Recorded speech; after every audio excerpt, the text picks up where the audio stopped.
I think we're ready to move on with another guest, and I'm excited to hear what's going to happen. I think Lindsey is our next guest. Lindsey is our next guest. She's unemployed, and she's been going on interviews and not getting offers. She has had a number of different jobs in different industries, animals, pets, fitness. It sounds to me like she's a little bit of this and a little bit of that and needs a little bit of tightening down. And you know what? There are so many people in her category. Absolutely. So this is going to be interesting. Okay, well, let's meet with Lindsey. Hello. Hi, Lindsey. This is Joel Siegel from CareerLab. How are you today? I'm doing well. How are you? I'm doing fine. And, of course, I'm here with America's career counselor, Julie LaCroix. Hi, Lindsey. Hi. So we're happy to work with you today and try to help you a little bit with your career challenges. And so why don't we get right to it? I'll turn this over to Julie, and she can start your journey in this morning's meeting. Hi, Lindsey. Okay.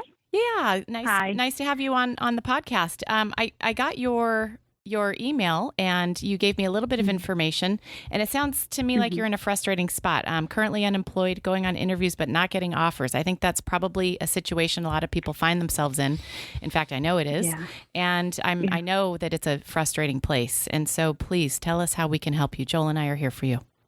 Well, I guess I've worked in a couple different industries. I followed my passions. I love working with animals and also health and fitness. So I've kind of bounced back and forth between the two. Mm-hmm. I've never really had a career position.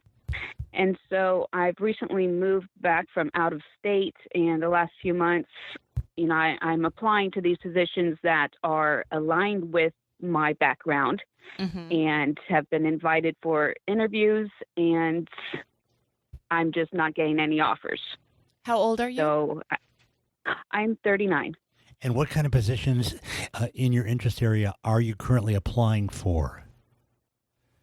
Well, I'm not too picky right now. So I'm looking at, even the entry level at a veterinary hospital or at a gym or, right. Okay. health center. So I've done it before where I've had to work my way up. That's not a problem for me. I'm not what they're looking for. I don't have the exact experience, I guess. Do you have, what is your academic training? Do you have an AA or a BA? An AA. I am a registered veterinary technician. I was an EMT. I was a personal trainer. So I am not afraid to, educate myself and become licensed, which I would think would be a good point on my resume where it shows that, I have followed through, but I don't know. Okay. Have you worked as an EMT? I just heard you mention that. I have, yes. It was some years ago, but I was an EMT. And you've still got your licensure for that? I don't for my EMT, no. Okay. I let that go, which I know working as an EMT is not a career move. It's usually a stepping stone to get, working into a hospital or another medical facility. And that's what really my goal was with becoming an EMT. I wanted to gain employment in a hospital setting, and I did try that. But I was not successful. So what would have been your ideal role in a hospital setting? I would have wanted to be an ER tech. Okay. Is that still something that you think about doing? Yes and no. I guess it's just not a main focus right now, I guess. Okay. What if you were to just kind of go into a little imaginary conversation with me? When you think about ER tech, there's a yes and a no. Can you tell me what's driving the, this is the part I would love about it, and what's driving the, not right now? Can you tell me, pick it apart a little bit for me? Sure. I think what would most interest me is, no two shifts would be the same. I like variety. I like, very much.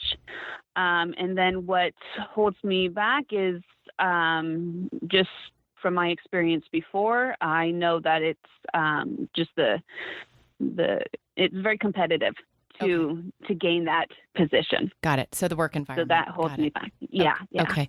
And just give us an idea of the last 5 years of your career, last 3 to 5 years? What if you've done a number of different things, but what's been the primary in the last 3 to 5 years? Well, it's been both. I've worked part-time as a personal trainer. Never really gained the clientele to take it full-time. Mm-hmm. And then I've also worked with animals in, as a medical coordinator for an animal shelter, and then most recently as a manager at a startup dog facility. So of all of these various things you've done, and that's quite a resume there, what excites you at this point the most? What ignites you? What area is the most exciting for you? Yeah, and please answer that question that Joel just asked with the, lifting all the barriers. Let's say any job were available to you in any of these 2 or 3 fields that you've laid out. And they all fall in the same career category, by the way. So it may feel spread out to you, but it doesn't look very spread out to us. So we're just going to try to help you pin it down a little bit. But if you could kind of do anything at 39 years old and having taken so many different types of roles and attempted so many different types of careers, attempted establishment at so many types of careers, if there were no barriers, what would be your dream job? Do you have one at this point? Separate from education, assume you already had the licensing and maybe it's an ER doctor. I don't know. Anything. Assume anything is there in place. At this point, a dream job for me, I think I lean towards working with people in the health and fitness industry. Ideally, I would like to work for myself. Okay. And little if entrepreneurship. that is, yeah. And, if that's like just a fitness coach, I know there's quite a few like online fitness coaches, so you can reach a lot more people that way as well. But I think that's what I'm leaning towards right now. Okay. And so all the questions that Joel and I are asking you are pointing to the type of work that you're interested in. And there's even still, you're leaning, you think, you're not sure. So let's move away from what you're interested in for a minute, because I think we're exacerbating the problem. Let's forget for a minute what you're interested in. Okay. And let's talk about what your best skills are. What are you really good at? You've said that you've been a coach. You've said that you've been a manager. You've said that you've done some coordination work in the hospital. What types of roles have you felt like, okay, I am highly skilled at this. This is maybe not the right setting, maybe not as interesting work, but I'm really good at the job they're having me do and I enjoy it. Has there been that role? I don't really think so. I think I can adapt to any position. I'm a quick learner. I'm very organized and you can definitely depend on me, but I don't know. Beyond that, I think I would be a great employee in any sort of situation. Okay. But I don't know if I have anything that stands out. Okay. Can I just ask one question? And this really doesn't pertain to your career path, but I want to just snoop underneath the cover here. Are you in survival mode for some reason? What do you mean by that? Like, are you constantly chasing your paycheck to make your rent, or are you feeling like you're playing catch up for years and years? Some people go to work and they can't really get traction because they feel like they have to just keep grabbing the next dollar and they don't have time to stop and really think about what they want to do. And it's what I call kind of survival mode. And there's been some kind of event or instability that's created a chronic instability for people that makes them work for reasons chasing stability. And I sense that your variety and flexibility, and I'll take any role. Usually that comes from a place of almost, it's a big word, but like almost desperation or survival. And I'm just wondering if there's anything there. Like, are you feeling unstable in your finances or your life or anything like that? I would agree with that. Like I said, I followed my passion. Yes. Good for you on that, for it's sure. But it's not necessarily going to give me that financial security. Okay, and so what is the passion? So, what is it? Is it working directly with the animals? Or is it years ago, I had my dream job and I loved it. There it is. I just didn't love where it was. It took me out of state, and the city that I was living in, that job was in. I was there for a few years, but I didn't enjoy living there. So as much as that job was my dream job, I left it. Okay, tell us that job. That was the right role in the right industry, but the wrong environment. Those are the three categories. So tell us that role in that industry. I was working with exotic animals. Okay. I had just recently become a registered veterinary technician. That without prior exotic cat experience, my boss still hired me because of my vet tech license, and I learned as I went. But I that was my dream job. Okay, and what was your role in that job?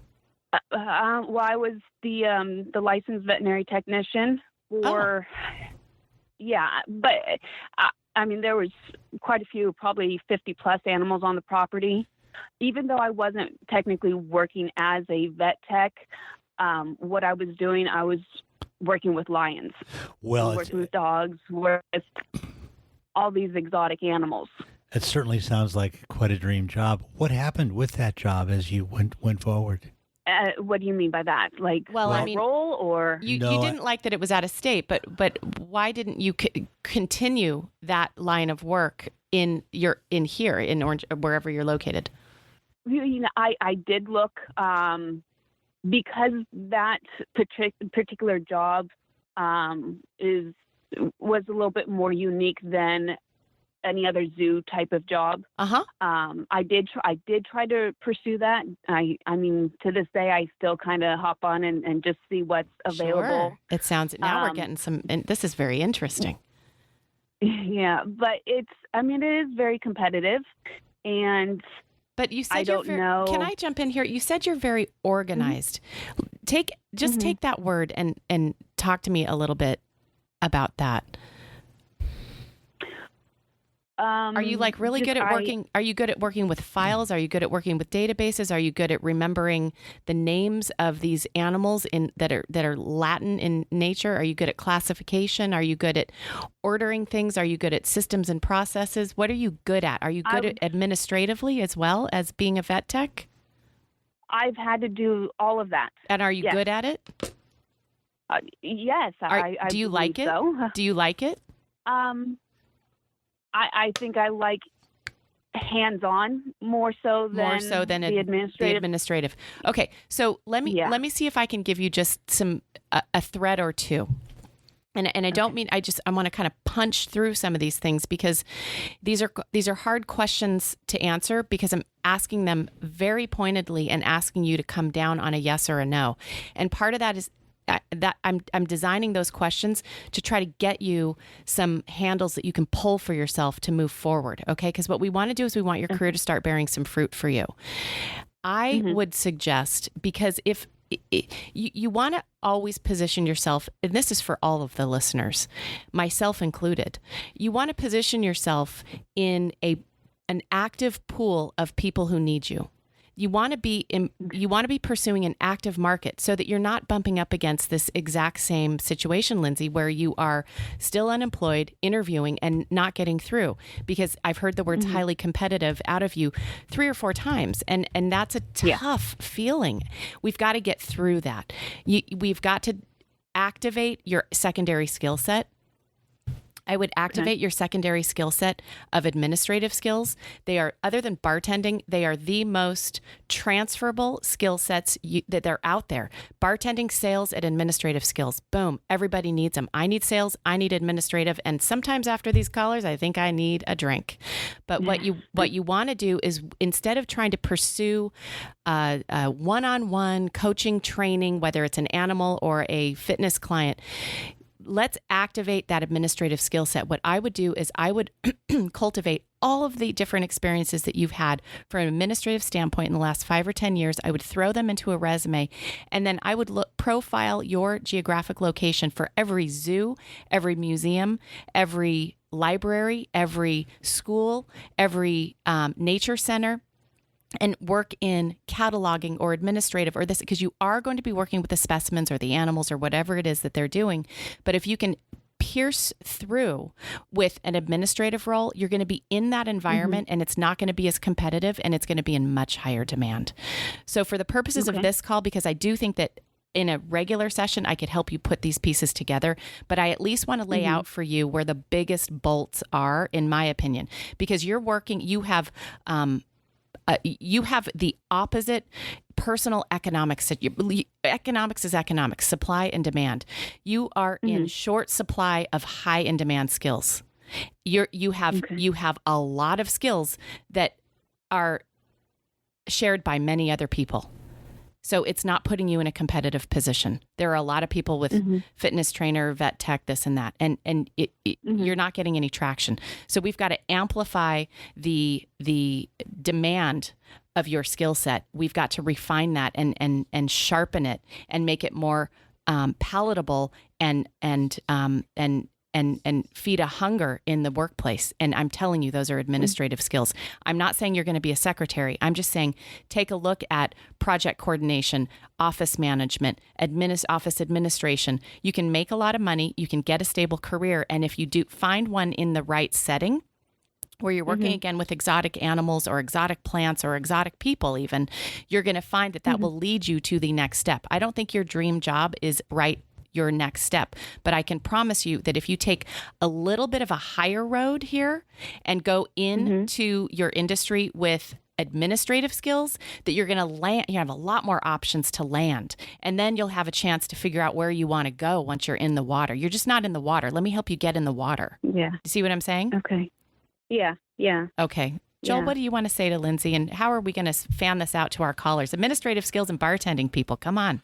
Yeah, well, Lindsey, I think the input Julie is giving you is very good.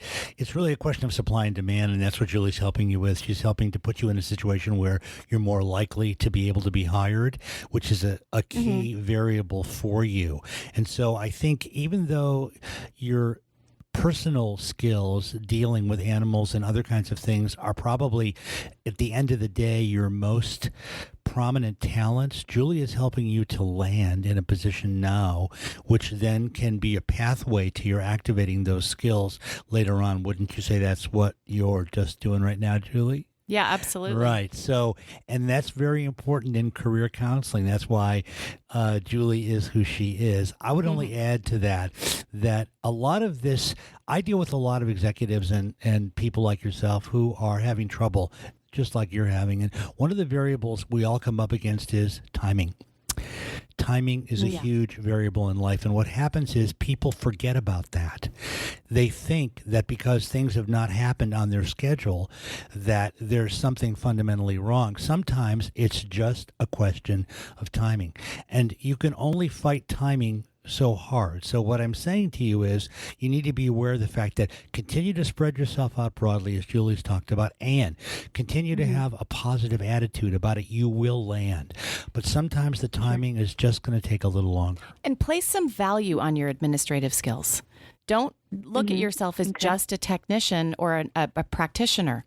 You are, and you're excellent at that, but that's not your entire puzzle.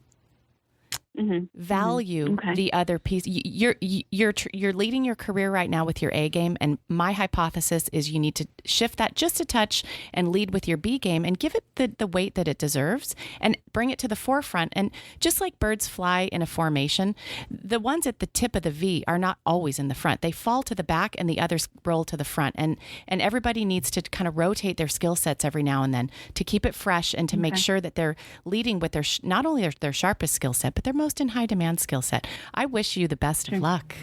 Well, Lindsey, it's been really a pleasure talking with you today, and I know that we will follow up with you from the show and see what else we can do to help you. We know that in this one call, as Julie mentioned earlier, we can't get all of your challenges on the table, but we will be there for you in a follow-up context. We'll reach out to you and see if that will be good for you, okay? All right. I appreciate it. Thank you. It was delightful having you as a guest on CareerLab. Bye, Thanks a lot. Lindsey. Yeah. Bye-bye. Exotic pets, exotic animals. Honestly, Joel, I see 1,000 clients a year. I've been doing this for over a decade. I've never heard that. I've worked with zookeepers. I've worked with zoo administrators. I've never worked with a lion vet tech. Well, now you have. So let's take a quick strategic analysis of this call, because this is an interesting call, and I think if we can help our listeners understand a little bit about how fabulous you are. You clearly did take her to go with her, as you put it, her B game, right, as opposed to her A game. And I think for our listeners and to help them understand that, that's not something that would be intuitive for many people. They would continue to hammer on their A game until their hammer broke. That's because they think their identity is set in their A game. It's not. Yeah. Right. And so I think it was wonderful of you to be able to drive her toward her B game and to help her understand that there might be another way for her to land. So I think you did a great job in that. Thanks. I hope that she takes our advice. I really do. Because I think I just hate to hear callers or clients or friends or anybody with the frustration of knocking their nose against glass, getting interviews and not hired. And it's just really, if she has more to bring to the table, she's going to be in a lot higher demand. The only other thing I could add to this would be that sometimes when you keep getting rejected, you develop what we like to call learned helplessness, where you're not responsive anymore. And sometimes the cure for that is to step back even further and take another look at other kinds of things that you might do. Right. We didn't have time to get into that with her, but I felt like she was at that place where she was giving it the good fight and giving it the good shot, but she'd had so much rejection that she may have reached a plateau of that. Right. And she may be feeling a little helpless about that underneath. If we had more time, or if we're able to meet with her again, we would certainly talk about that. And at 39 years old, given her stage of life, in the context of her career path and life path, at 39 years old, people begin to start to feel that pull to want to be able to say, I'm established in my career, or I'm close to feeling firmly established. She's not firmly established. A lot of people aren't, but this is the time for her to look seriously at taking practical steps towards establishing firmly in her career path. I think there's something else there, Joel, that didn't come in to this call, that we didn't really have time to unpack her whole story, but there's a reason that she only got the AA. Somebody with guts as strong as hers, who would have liked to have worked in ER, trauma situations, lions, she has guts of steel, but something prevented her from pursuing her entire academic pathway. And I don't know what that was. Well, as you and I know, that when we work with people like this, we usually find that there are other things, such as you're suggesting.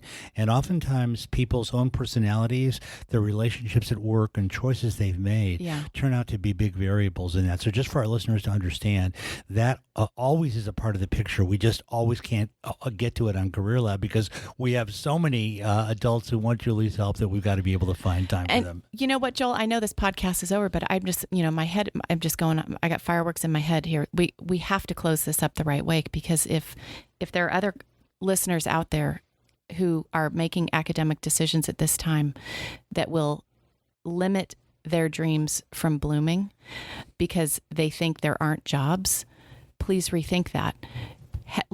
We don't know, but let's just hypothesize that Lindsey pursued an AA, as a vet tech, got her certification, but didn't go on to get a BA in zoology because she didn't think that there were that many jobs working in a zoo or working in a wild animal setting. Somebody gave her bad advice, because there's an entire professional association, a huge industry of working with animals across the globe, whether it's in foundations, whether it's in zoos, whether it's in exhibits, whether it's in shelters. There's a whole industry there. So please, before you back out of an academic pathway, you young adults who may be listening, research the professional organizations that drive the field. If you think zoology is your pathway academically, but your parents or friends who are well-meaning but giving you bad advice, that there's nothing on the back end of it, please take my advice and research it for yourself. Okay, Julie, well said, and that's really good advice. Why don't we end here, and we'll move on to our next guest. Wonderful.